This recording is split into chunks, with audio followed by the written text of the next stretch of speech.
ചടങ്ങിൽ വെച്ച് അദ്ദേഹത്തിന് പുരസ്കാരം നൽകാൻ നടൻ ആസിഫ് അലിയെ വിളിച്ചു. ആസിഫ് അലി പുരസ്കാരം അദ്ദേഹത്തിലേക്ക് നീട്ടി. എന്നാൽ ഒട്ടും താല്പര്യമില്ലാതെ ആസിഫിന്റെ മുഖത്ത് പോലും നോക്കാതെ പുരസ്കാരം വാങ്ങുകയാണ് രമേശ് നാരായൺ ചെയ്തത്.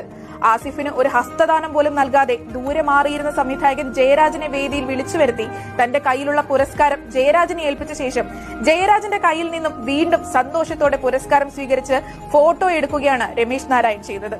ജയരാജനെ ചേർത്ത് പിടിച്ച് ആശ്ലേഷിച്ച രമേശ് നാരായൺ ആസിഫ് അലി എന്ന നടനെ കണ്ട ഭാവം പോലും നടിച്ചില്ല. യാതൊരു പരാതിയുമില്ലാത്ത മട്ടിൽ പിന്തിരിഞ്ഞു പോയ ആസിഫ് അലിയുടെ ദൃശ്യം സാഹോദര്യത്തിലും സ്നേഹത്തിലും വിശ്വസിക്കുന്ന മലയാളികളെ സംബന്ധിച്ച് പ്രയാസം സൃഷ്ടിക്കുന്ന ഒന്ന് തന്നെയാണ്. ഒരു കലാകാരൻ മറ്റൊരു കലാകാരനാൽ അവഹേളിക്കപ്പെടുമ്പോൾ ജീർണിക്കുന്നത് നാടിന്റെ സാംസ്കാരിക മിടിപ്പുകൾ കൂടിയാണ് എന്നും സംസ്കാരം വില കൊടുത്തു വാങ്ങാൻ സാധിക്കില്ല എന്നുമാണ് നവമാധ്യമങ്ങളിലെ വിമർശനങ്ങൾ. ആസിഫ് അലി കേരളത്തിൽ ഒരു സൂപ്പർ താരമല്ലായിരിക്കാം, പക്ഷെ കഴിഞ്ഞ 15 വർഷമായി മലയാള സിനിമയിൽ അറിയപ്പെടുന്ന യുവതാരമാണ് ആസിഫ് അലി.